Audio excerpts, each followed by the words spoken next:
Hi friends, welcome back to my channel. If you're new, my name's Amanda. So in today's video, I've got a ton of holiday recipes just waiting for you. I went back through my previous videos and pulled out some of our favorites. I thought it would be great to kind of compile them all in one ultimate Christmas recipe video. These are going to be perfect for all the holiday gatherings that you're going to be having, I know, throughout the next few weeks. So I've got Christmas breakfast ideas, side dishes, appetizers, desserts. We've got it all in this video and I'm so excited to share it with y'all. So let's go ahead and get into the video.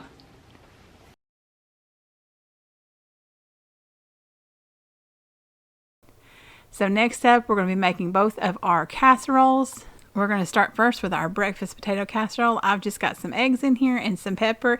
And y'all, I meant to add that milk sitting over there to this, but I totally forgot. And so I'll add it here in a minute and it worked perfectly fine. So if you do the same thing, you'll be good because this was absolutely amazing. I cannot believe how good this was. And I used the cubed hash browns with the onions and peppers in it. That definitely gives it a lot more flavor. And I've just got some, this is actually like a Mexican blend cheese. I needed to use it up because it was a big bag in my refrigerator. And I thought, I bet that would go really good with the onions and peppers. And it really was. I just love this casserole. It was so good. And I've got some already cooked sausage that I had in my freezer. A lot of times I'll cook up a whole box of sausage patties and keep it in my freezer just to pull out as I need, you know, to make, well, usually to make those sausage muffins I've shown y'all before because those are so good too. And we're just going to put this in a greased baking dish. And this is actually going to bake at 350 degrees. Mine ended up taking, I think, about 45 minutes. And the other one took, I believe it was 35 minutes. So these really baked well together because it was like perfect timing. So now we're going to go ahead and get started on our cinnamon roll French toast casserole. I've got some melted butter I'm putting in that bowl along with some sugar. And we're just going to mix that together really well. And then add in our eggs, our half and half, cinnamon, nutmeg, and vanilla. Now the recipe does call for heavy whipping cream, but it did say that half and half works well too. So that's what I went ahead and used and it worked out fine. This was absolutely amazing. Like, it was so very good. I was so impressed with all these recipes, y'all. I mean, like, I don't know, they just were so good. I will definitely make these again. We may just go ahead and make them again for Christmas because they were so good. Now, once we get our mixture all good and mixed together, we're going to go ahead and start cutting up our cinnamon rolls. This uses two of the I think they're 8 count of cinnamon rolls. So it's like the longer package, not like the big grands one. Though these are the kind of regular size cinnamon rolls. And you're going to take and cut each cinnamon roll into quarters and then just place it in the bowl. So I just cut it right over the bowl and just let them go in there. And once you get all those in there, you're just going to toss them together and get them all good and coated with that liquid. And then we'll get all this into our pan. Now this recipe also mentioned you could put pecans on top. I think that would be really good. My youngest doesn't like pecans or anything like that. And so I went ahead and decided to leave them off because I really thought he would like this. Even though when I asked him, he was like, I don't think I want any. But he tried it and he loved it like so much. So I'm glad I didn't put the nuts on there. Oh, and speaking of loving it, my daughter doesn't really eat eggs. She just doesn't always care for them. And she absolutely loved that breakfast casserole. She like never, hardly ever eats eggs, but she had 2 servings. So that just tells y'all how good that breakfast casserole is, that potato one. So good. And of course, she loved the cinnamon roll, but I knew she would that one. But the egg one, I was really surprised because she typically doesn't care, you know, for eggs like that. So now I'm just adding these in the oven. And once the cinnamon roll casserole is done, we'll go ahead and heat that icing that comes along with the cinnamon rolls. That way we can just drizzle that on top. Now, let me know down in the comments below what y'all like to make for Christmas morning breakfast. Or do you do that? Do y'all just eat something quick? Like I said, these would be great to prep ahead so they wouldn't be a lot of work on Christmas morning because I know that morning can be kind of busy. So this would be a great opportunity to already get these done the day before and just pop them in the oven and, you know, and have a delicious breakfast. So look at that, y'all, all that gooey icing and those yummy cinnamon rolls. Man, it was so good. I just can't even tell y'all. It was just so very good. And we've got our breakfast casserole. Now I've just put some cheese on top and we're going to melt that. We honestly didn't let it have a long time to melt because we were pretty hungry. So we were ready to try it. And I will tell you too that to me, the middle of mine kept looking undone. And I think it was just like the moisture from maybe the potatoes or the veggies or something. And I actually checked it with a thermometer and it was done. So if it does look a little undone in the middle, maybe check the temperature and make sure, because I think I think that kind of gives you the false illusion. But so I've got my casseroles and my fruit salad all set out here, ready for us to make our plates and start eating. And I'm telling y'all, this was so simple. So it would be perfect for Christmas morning because, like I said, prep all of it ahead of time and you'll be good to go. So great idea for Christmas morning. So now we're going to take our crescent rolls and turn them into cinnamon rolls. And I don't know about y'all, but I absolutely love cinnamon rolls. They're so good. I prefer them with cream cheese icing, and I almost thought about doing that with these, but I decided to do this icing, and they were so good. So we've just got some brown sugar in here, butter that's been softened, and some cinnamon. We're just going to blend that together until it's almost kind of like a paste. And then we're going to set that aside. Now, this original recipe called for you to actually use like just the individual crescent rolls, but I got a pack of the sheet rolls because I really wanted them to be more like traditional cinnamon rolls. So I just decided to use the crescent roll dough sheets. Those are so handy for things like this. That way you don't have to press the seam together or any of that stuff like that. But I'm just going to spread my mixture here on top of that. This would also be a good time to like add anything extra you wanted to add. Like if you wanted to add some crushed pecans, like some kind of thing like that you wanted to add in here. Maybe even some like really finely chopped apples, just different things that you could kind of change this up a little bit. They were perfect just the way they were, but I'm always a big fan of finding a recipe that I can change and make it into almost like a new thing. So once we get our mixture evenly spread over our dough, then we're just going to roll that up.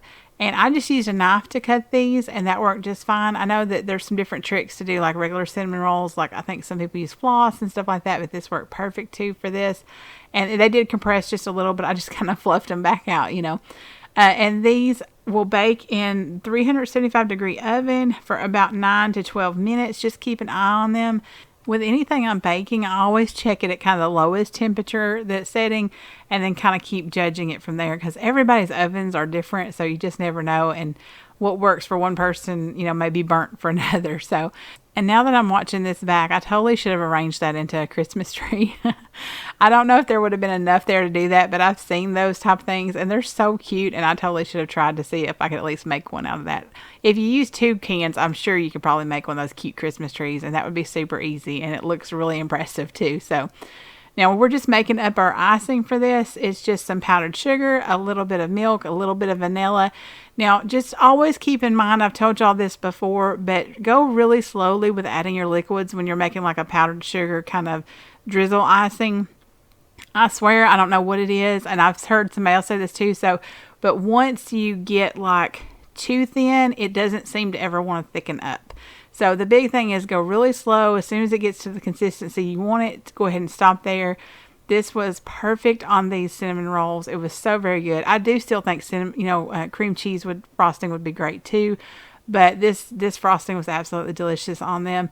And it was so quick and easy and almost felt like you were making homemade cinnamon rolls, but I know it's more like a semi-homemade, obviously with the crescent rolls, but it was a delicious way to use crescent rolls and turn them into something completely different. This again would be great for Christmas morning or even like a sweet appetizer for a gathering. I guarantee you everyone will love them and want more. So you'll probably want to make more than one batch. I just did one, but this would be so easy to double, triple, whatever you need. And it would be just a quick, easy way. And it looks really pretty and impressive too. So we really love these. So now we have sausage crescent squares. Now I actually had a coworker who used to make these and bring them to work, and they were so good. And I thought, I've got to make these. When I'm showing y'all some ways to use crescent rolls, I'm definitely going to do the sausage ones. And so this is a super simple recipe. Again, you're just going to take, I made a half a recipe. So I just took half of the crescent roll package and pressed it into the bottom of my square pan. And I'm just using my roller to kind of roll the other one so the seams, get all good and connected together. Again, this is a great, time to use like those dough sheets. And you could just slice that in half and be ready to go. So either way, however you'd like to do it's fine.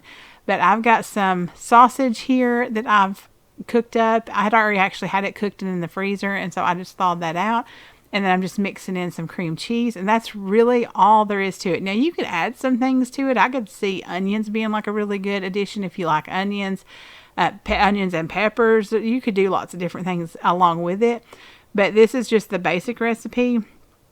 Definitely feel free to, like, add your own twist to it. I always think that's fun to do with recipes. But we're just going to spread that in the pan and top it with our other part of our crescent rolls. And I just tried to kind of press it to the edges to make sure that, the filling didn't kind of like come out over the edges the best I could. And then that's it. It's ready to go in the oven. And this will just bake at 350 degrees for about 15 to 18 minutes. Our sausage is already cooked, so we're just getting our crescent rolls all nice and golden brown and everything all warmed through. These are so good and super simple. This would be another thing that would be great for Christmas morning. You could even pre-cook your sausage the day before to help save a little time. So definitely a great recipe.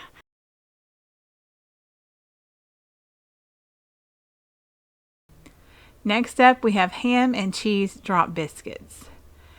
So my mom used to make ham and cheese biscuits like with the Bisquick. I don't like really using the Bisquick, so I found this recipe and I think this is going to work for the ham and cheese. It's actually a sausage muffin recipe that I've kind of used before, but I've changed a little, and then I am now using it for the ham. So I've got some flour and baking powder that went in there. I mixed that together.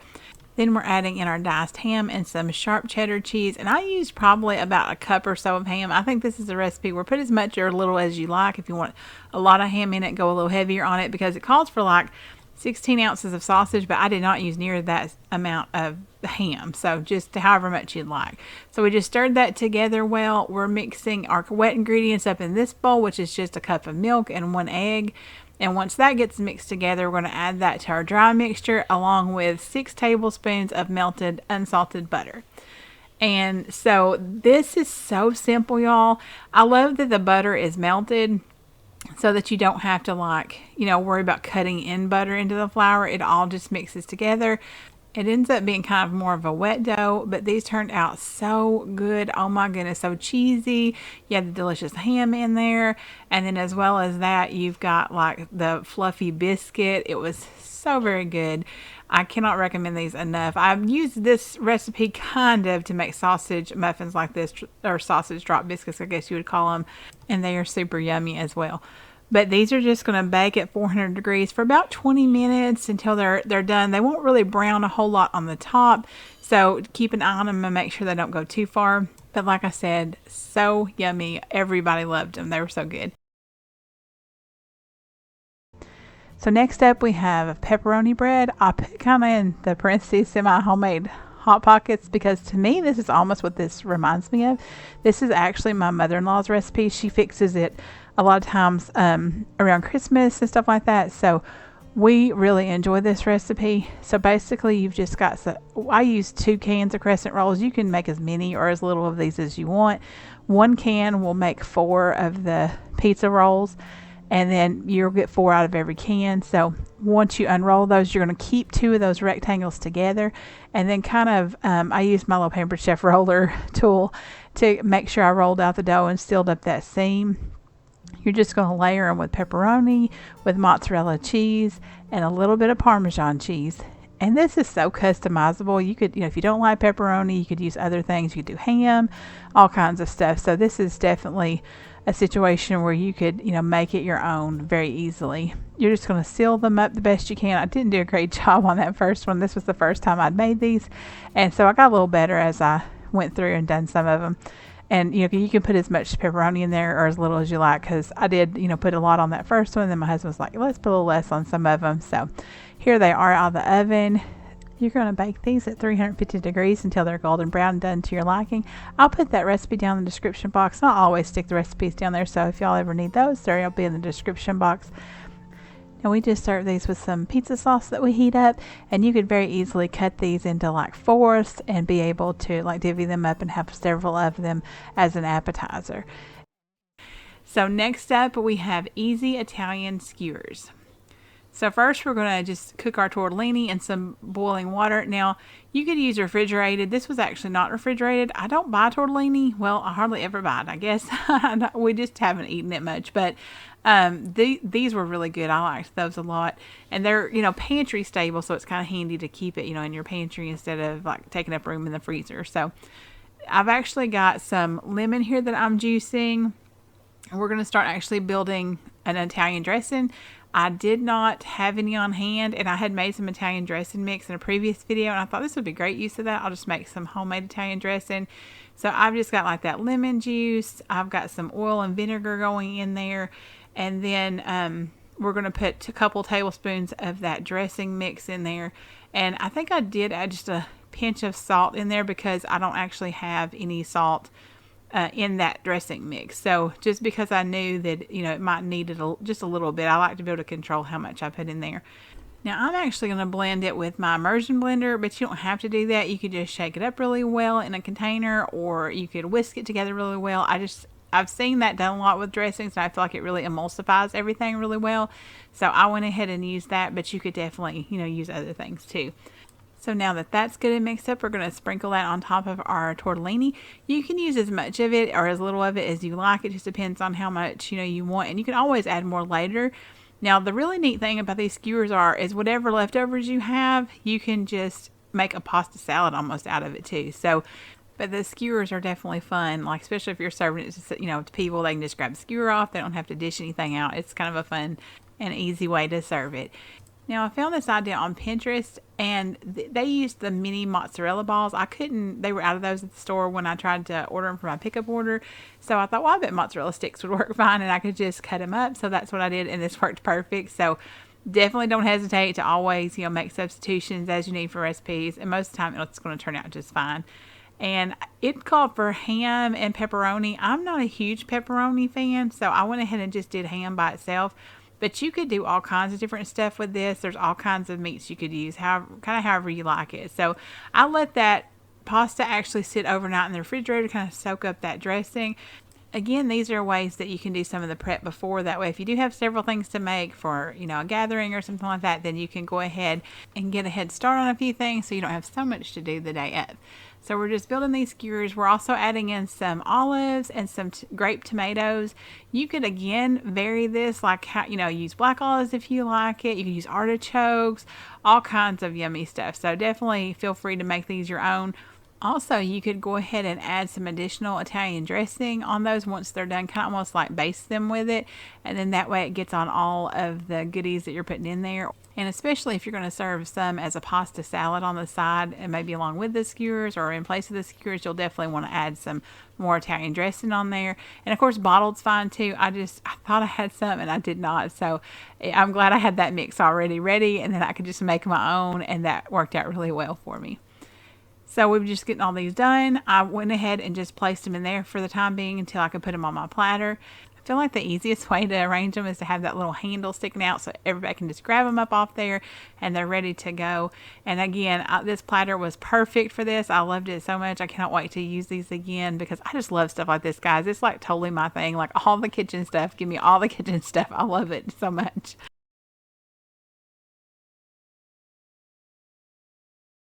So now we're getting started on another side item for this, which is the Pioneer Woman's Twice Baked Potato Casserole. I had never had this before, but I love potatoes anyway, so I thought this sounds really good. In my bowl, I have several baked potatoes that I've just peeled and cut up and put in there. I've also added some butter, sour cream, whole milk, shredded cheese, a little bit of pepper, and we're just going to mix that all together. Now, it also talks about putting bacon in the mixture. We don't like just a ton of bacon and stuff like this, so I actually just reserved to use bacon on the top, but definitely feel free to add, the bacon in the mixture as well if you'd like to. I'm sure that would be delicious too. Now, I'm just scooping everything into my baking dish, and we're going to top it with some shredded cheese and a little bit of I just used like the crumbled bacon that you can buy in the store. Publix actually had like a reduced sodium one, so I got that. As y'all know, if you've been watching me for a while, I do try to watch my sodium. So in anything like this, a lot of times I avoid, additional salt. So like where this recipe called for salt, I left that out. I just added pepper. So I'm always mindful of things like that, of how much sodium is going into the dish and everything.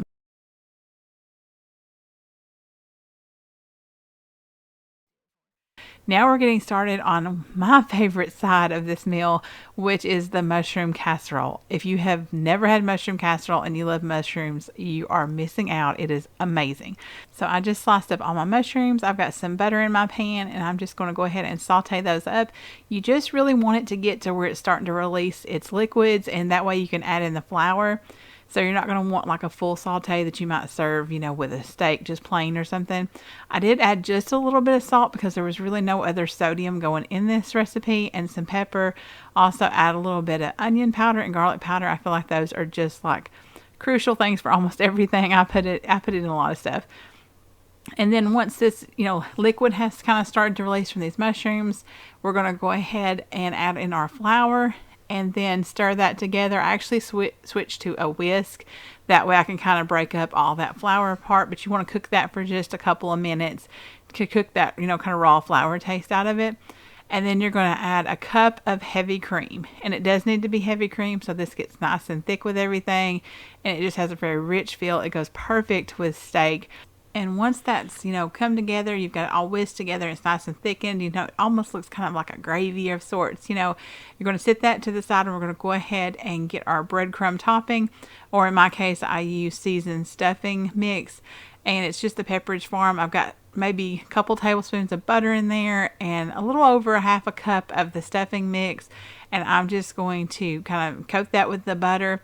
And we're going to go ahead and pour our mushroom mixture into our baking dish and then top it with the breadcrumb mixture.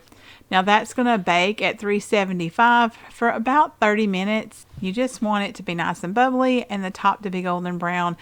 This does not make a lot. My daughter and I are the only two that really eat mushrooms in our house, so it's fine because we have plenty and then we have some left over. But if you're making this for a crowd, you're definitely going to want to double or even triple it. It is so addictive once you try it one time. I'm serious. Like, it is so, so good. I can't even tell you how good it is. It's just amazing. But it goes perfect with things like that. And I'm a huge mushroom fan. So obviously if you don't like mushrooms, you probably won't like this. But I love mushrooms. And look at how nice and toasty that looks. So next we have garlic cheesy roasted asparagus. Now, we've never made this before, but the picture looked so good. I thought, I've got to try this. So we're just going to get this asparagus prepped. I've already washed it, and I just kind of snap it to see where it snaps, and then I trim the rest of them at that same spot. And then we're going to just lay those on our baking sheet. Then we're going to add some oil to them. I used avocado oil and then also some minced garlic. I just used the kind in the squeeze bottle, but you can definitely use fresh. That would probably be really good too. And then you're basically going to kind of mix that all together. The recipe asked you to mix those both in a bowl, but I didn't really want to dirty up another bowl. I felt like you could still do it on the sheet pan and it would be perfectly fine. And that worked just fine. So I wouldn't worry about doing that, in a bowl, a separate bowl. I'm always about saving dishes if I can because they really are never ending when you cook a lot at home. So once you get them all kind of coated with the garlic and oil, just spread them out. We're going to sprinkle a little pepper on there. As you can see, I'm holding that funny because the big opening on that container will not shut. And so I actually spilled just a little more than I meant to there. Thankfully, it pretty much just got on the parchment paper, not on the asparagus. So I was clear there. Now, after this baked for 15 minutes at 425 degrees, we pull it out and go ahead and top it with some mozzarella cheese and some Parmesan cheese. And then we put it back in the oven for just long enough for the cheese to melt. Then you're going to want to turn your broiler on and broil that cheese until it gets all nice and golden brown. This was so very good. I love that cheesiness, the Parmesan, the mozzarella. So if you like asparagus, I think you would really love this recipe. So next up we have smothered green beans. For this recipe, I'm making about half the recipe, a little less than half, but we've got a couple of cans of green beans that we're putting in our baking dish. And now we're going to mix up our sauce, I guess you could say it is. So I've got some melted butter here, and we're adding some soy sauce to it, as well as some sugar and some garlic powder. And we're just going to mix this up and get that ready to put on our green beans. I'm also going to chop up that bacon back there, and that's just the pre-cooked bacon. So if that's all you have, that is fine. That's usually what we keep on hand. So we'll top the green beans with the bacon, and then we'll add this sauce over top of it, and it'll actually bake in a 350 degree oven for 40 minutes, and you don't cover it or anything like that.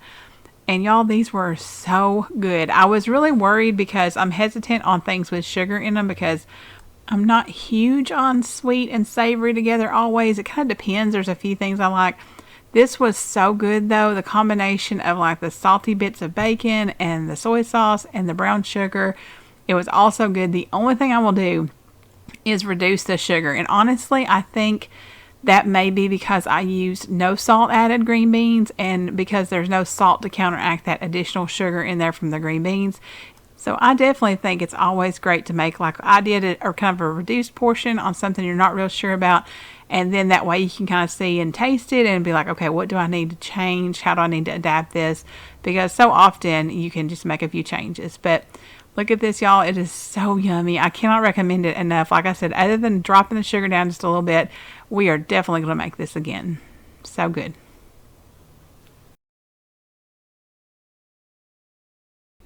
So next up we have hot cocoa cookies.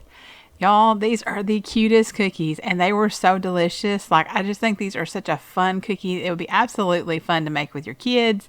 So I'm really excited to share this recipe with y'all. I hope you enjoyed as much as we did. We've got some flour and, of course, like baking soda, baking powder, all that good stuff going in there, as well as some hot cocoa mix. So now, this is an area where you could vary it. You know, they have dark chocolate cocoa mix. They have all kinds. The only kind I had on hand was the one with the marshmallows. So I actually went ahead and sifted the marshmallows out before I used it, and then put that in there so that I could add the marshmallows later, because they go in kind of later. Now in my stand mixer, I've beat the butter for just a little bit to get it kind of light and fluffy, and I'm adding in my white sugar, and then I'm going to add in my brown sugar and just cream the butter and sugar together. Then we'll add in our egg and our vanilla. Now I made half of this recipe, so that's why that I only use one egg instead of two, and those type of changes. So I definitely, got about 18, I think, cookies for this, and it did say it made 36, so it actually ended up being like a perfect half a recipe. Sometimes I feel like it can always vary, and also it depends on what size scoop you use and that type of thing. But since I had made a total of 3 cookie recipes, I thought cutting this one in half would be a good idea, so that we don't have so many cookies in the house. Although my kids have been in cookie heaven and thoroughly enjoying homemade cookies, so they were really excited about me making these recipes.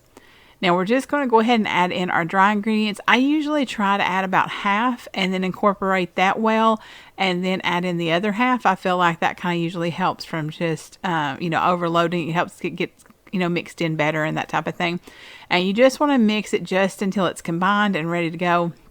You don't want to over mix it and create like a tough cookie and that type of thing. So we're adding in our chocolate chips, which I actually use dark chocolate chunks, and then our marshmallows. Now I'm going to show you in a minute, because I meant to show you when I put it in here, but the kind of marshmallows I get, but it's like the Kraft marshmallow bits.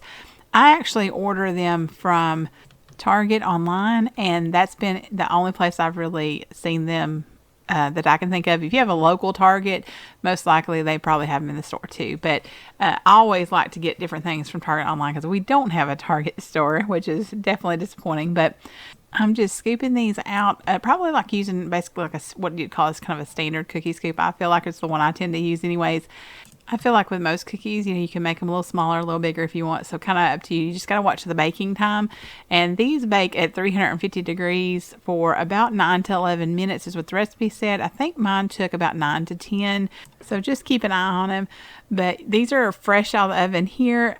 Y'all, you can see that little melty marshmallow part, and they just look so cute. Now mine turned out lighter than hers. I'm betting she used maybe a darker, like maybe dark chocolate hot cocoa.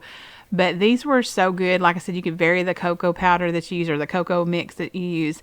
And we fixed a nice little cup of hot chocolate there with some whipped cream and a little bit of cinnamon on top. These cookies were so good. I really think you'll enjoy them if you make them.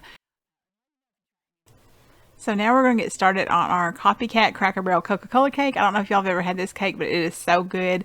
I've got some flour and some sugar that I'm mixing in there together. Once we get that mixed together well, we're just going to sit that to the side. And then this cake is a little different than a typical cake, so we're actually going to melt some butter along with a cup of Coke added and some cocoa powder, and then that's going to come up to a boil. Once that's started to boil, we're actually going to pour that into our dry ingredients. And then once we have our dry ingredients and that combined, we're going to go ahead and add in our eggs, some buttermilk, baking soda, and vanilla. Now, I didn't have any actual buttermilk on hand, so I actually had some powdered buttermilk, and that worked perfect in this. That's really handy too to keep on hand, so that you can just reconstitute it and use it when you need to use buttermilk. Because I know everybody doesn't use buttermilk. And you can also do that trick with I think it's lemon juice or vinegar, or maybe you can use either one, and do that as well, and that works too. So Now, have y'all ever had the Cracker Barrel Coca-Cola cake? Let me know in the comments if you have it. Like I said, it really is really good, and it's, you know, fun, of course, to recreate, you know, favorite recipes like that at home. And of course, the chocolate chip pecan pie that I'm making a little later in the video, that's also a copycat Cracker Barrel recipe. They always have really good desserts, I feel like, around the holidays like that. My husband really misses their chocolate cobbler that they used to have, and they haven't had it in years, but he loved that. So now I've just greased my pan, and I'm just pouring my batter into here, and we're going to go ahead and bake that at 350 degrees. This will actually take in a 9x13 pan closer to 40 minutes. Could even be a little longer than that. It took 40 minutes for me, but check it at 40 and then see. If you do a sheet cake pan like it's mentioned in the recipe, it'll actually cook a lot quicker, and it's about 20 to 25 minutes. So now we're starting on our frosting. I've just got some butter, some cocoa, some half and half vanilla, and getting that all good and melted. Now once that melts, we're going to put a pound of confectioner's sugar, and you just want to mix that well and get it really good and combined. If you want to, you could even like kind of sift your powdered sugar beforehand to kind of try to help with lumps. I usually don't do that for something like this because the lumps don't bother me if there's any in there, so it's fine, but you definitely could do that if you'd like. And then once this is, you know, completely combined and ready to pour on our cake, we go ahead and do that. You might want to let the cake cool just a little bit. You still want it warm when you put this on here. So make sure that you're ready to pretty much put it on your cake when you make it, because this will start to already kind of set up a little, even in the pan, if you don't pour it quick enough. So since you're putting that on there warm, some of that kind of soaks into that little layer of that cake, and it just makes like such a good combination. I almost feel like, to me, this is almost better if you can put it overnight in the fridge and then pull you out a piece and maybe heat it a little in the microwave just to warm it up. I feel like once that icing sets up, it's so nice like that. But of course, we cut a piece while it was, you know, still kind of warm, but not too warm. And there it is. You can just see that icing. This is such a good cake. It's a rare treat for us. We don't make this very often. It's a very rich cake, but so good. So next we have our Grinch Cookies. These are such a fun thing for kids, for anybody. Maybe make a batch of these and then, you know, watch the Grinch. It's so much fun to have something like this. It's just a very, anytime you put food coloring in food, it always tends to make it a little more fun. So I've got 2 sticks of butter going in here that have been softened. And then I also have 1 2/3 cup of sugar. We're just going to cream that together until it's all blended together and light and fluffy. And then once that gets to that consistency, we're going to add in 2 large eggs, and you're going to do that one at a time. And the biggest thing to remember when you do anything like this in a mixer, especially if you're using a stand mixer, just since you can't move around that paddle, is to make sure you scrape down the sides, and you'll see me do that here in a little bit too. So you do those eggs one at a time, and then you're going to beat well after each egg to get them good and mixed in.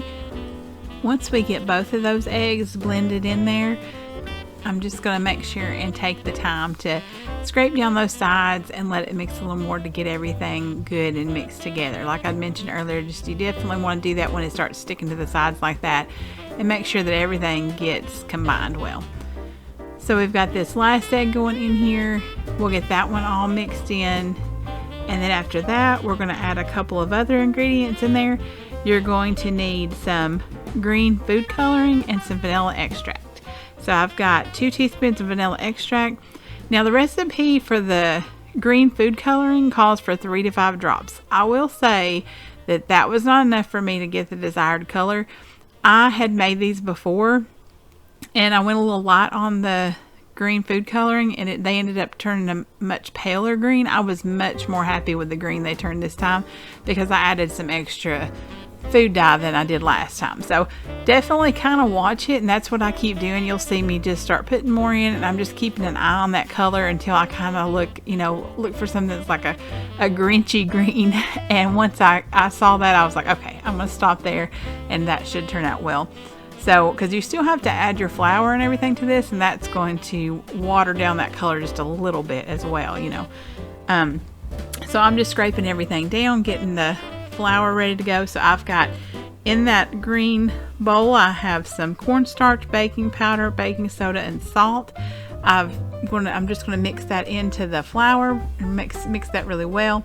And then we're gonna start adding that in batches to our mixture. So when you add it in together in batches, it kind of helps it combine better instead of getting kind of, you know, you might have more flour in one spot or something like that. So as you add it in smaller batches like that, it kind of helps everything to combine well and get it to the, you know, the consistency of the mixture that you need. And that way everything gets mixed well together. So I'm just adding the rest of that flour mixture in there. Once we get this all mixed together, we're going to just stir in 1.5 cups of red and green M&Ms. So I will say that I kind of got a little concerned because it's been a little while since I made these, and it seemed like it was really thick, so I did get a little worried, and I thought, I'm not sure if that's too thick or not, but thankfully it was not. And definitely remember as you're blending this to get, you know, everything kind of scraped down every so often as you need to. And then you may need to blend a little more as you go along. Just kind of keep an eye, make sure you don't see any bits of flour or anything like that, and make sure everything's combined well. So now that I've gotten this mixture all combined, I'm going to stir in 1.5 cups of red and green M&Ms. And you definitely want to stir this in, because if you put it in there with the mixer, it could bust the M&Ms up, and you definitely want them to retain, you know, their color and their shape and everything, because they look really cute in the cookies when they get done. So like I said, I'm just getting these combined and getting that all in there. I wanted to make sure that, you know, I got them as equally distributed as I could. Now you can also at the end, and you'll see when they get done, you can put a few more in there while they're warm, just to kind of have some right up front, you know, on the top to make them look really pretty. But I have to say, for whatever reason, this batch really turned out better about showing the M&Ms than the last batch I did. Now you're just going to cover this, put that in the refrigerator for 30 minutes, and then you're ready to scoop out your cookies. And so just use whatever size scoop you want. The instructions mention 1.5 tablespoon size scoop. I'm not really sure what size this is, but this worked well. It actually made pretty decent sized cookies, and I think the last time I made them smaller, so you definitely could, you know, vary that however you'd like to make them. And you're just, you know, I went ahead and lined this with parchment paper. That makes cleanup so much easier, so I highly recommend that. Now once we get these all scooped out, we're going to bake them in a 350 degree oven.